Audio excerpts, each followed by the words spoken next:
വിശുദ്ധ യൗസേ പിതാവിനോടുള്ള സമർപ്പണം. 18-ാം ദിവസം. ദരിദ്രനായ വിശുദ്ധ യൗസേപ്പ്. ദൈവവചനം. ആത്മാവിൽ ദരിദ്രരായവർ ഭാഗ്യവാന്മാർ, സ്വർഗരാജ്യം അവരുടേതാണ്. ധ്യാനം. തിരുക്കുടുംബം ദാരിദ്ര്യത്തിലായിരുന്നു. കൂലിപ്പണിക്കാരനായ യൗസേപ്പും വീട്ടമ്മയായ മറിയവും അവരുടെ കുഞ്ഞ് ഈശോയും ചേർന്നതാണല്ലോ ആ കുടുംബം. മോശയുടെ നിയമമനുസരിച്ച് കുഞ്ഞിനെ ദേവാലയത്തിൽ സമർപ്പിച്ച് അമ്മ ശുദ്ധീകര കർമ്മം പൂർത്തിയാക്കണം. മറിയത്തിനായി നിയമത്തിനനുശാസിക്കുന്ന കാഴ്ചകൾ അർപ്പിക്കേണ്ടതിനുണ്ട്. ശുദ്ധീകരണത്തിനുള്ള ദിനങ്ങൾ പൂർത്തിയാകുമ്പോൾ അവൾ കുഞ്ഞിനു വേണ്ടി 1 വയസ്സുള്ള ആട്ടിൻകുട്ടിയെ ദഹനബലിക്കായും 1 ചെങ്ങാലിയെയോ പ്രാവിൻ കുഞ്ഞിനെയോ പാപപരിഹാര ബലിക്കായും സമാഗമ കൂടാരത്തിൻ്റെ വാതിൽക്കൽ പുരോഹിതന് മുൻപിൽ കൊണ്ടുവരണം. ആട്ടിൻകുട്ടിയെ സമർപ്പിക്കാൻ അവൾക്ക് വഴിയില്ലെങ്കിൽ 2 ചെങ്ങാലിയോ 2 പ്രാവിൻ കുഞ്ഞുങ്ങളെയോ കൊണ്ടുവരട്ടെ. ആടിനെ വാങ്ങാൻ സാമ്പത്തിക ശേഷിയില്ലാത്തതുകൊണ്ട് ജോസഫ് 2ാമത്തെ സാധ്യത തിരഞ്ഞെടുത്തു. ഒതിവിസുതനായ ഈശോയെ, നീ ഇതെല്ലാം നോക്കിക്കാണുന്നുണ്ടായിരുന്നല്ലോ. നിന്റെ പരസ്യ ജീവിതത്തിനിടയിൽ ഒരു പാവപ്പെട്ട വിധവ ആരും കാണരുതേ എന്ന് കരുതി ദേവാലയ ഭണ്ഡാരത്തിൽ 2 നാണയങ്ങൾ നിക്ഷേപിച്ചപ്പോൾ നീ അവളെ വാനോളം പുകഴ്ത്തിയത് ഓർക്കുന്നു. യോസേപ്പ് മറിയത്തിനായി ദേവാലയത്തിൽ നിക്ഷേപിച്ചത് അവൻ്റെ മുഴുവൻ സമ്പാദ്യമാണ്. ആ പാവപ്പെട്ട വിധവ നൽകിയതും അവളുടെ മുഴുവൻ സമ്പാദ്യവും തന്നെ.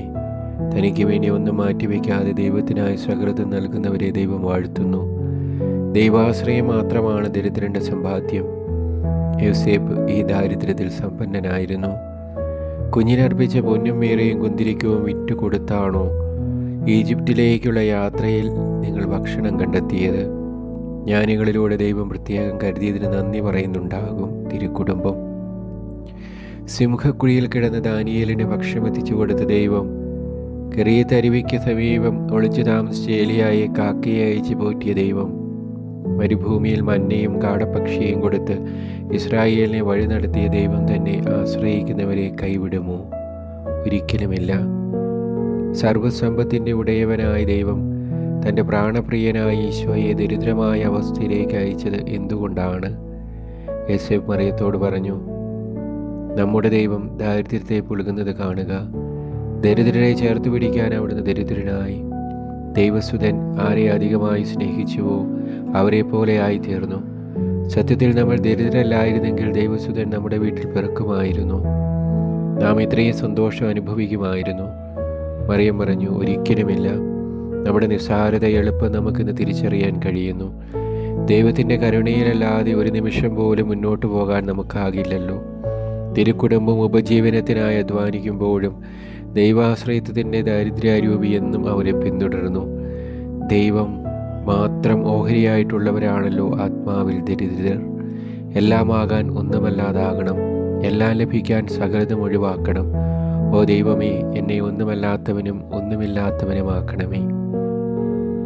ദാരിദ്ര്യം ബലഹീനതയാണ്. എന്നാൽ ആ ബലഹീനതയിലാണ് ദൈവത്തിൻ്റെ ശക്തി ഇറങ്ങി വരുന്നത്. ശക്തിയെക്കുറിച്ചല്ല, ബലഹീനതയെക്കുറിച്ച് ആനന്ദിക്കാൻ ഇടവരുന്നതും അവിടെയാണ്. നാം ശക്തരാകുമ്പോൾ ദൈവത്തിൻ്റെ സഹായം ആവശ്യമില്ല എന്ന് തോന്നിപ്പോകും. എന്നാൽ നിസാരതയെ ചേർത്ത് പിടിക്കാൻ കഴിയുമ്പോൾ ആത്മാവിൽ ശാന്തിയരുളുന്ന മധുരമായി കരങ്ങളിൽ കരുത്തു പകരുന്ന ശക്തിയായും ദൈവം നമ്മെ തേടിയെത്തും. പ്രാർത്ഥന. ദൈവം മാത്രം സമ്പാദ്യമായി കരുതി തിരുക്കുടുംബത്തെ നയിച്ച വിശുദ്ധ യോസേപ്പേ, ആത്മാവിൽ എന്നും ദരിദ്രരായിരിക്കുവാൻ ഞങ്ങളെയും സഹായിക്കണമേ. ആമേൻ.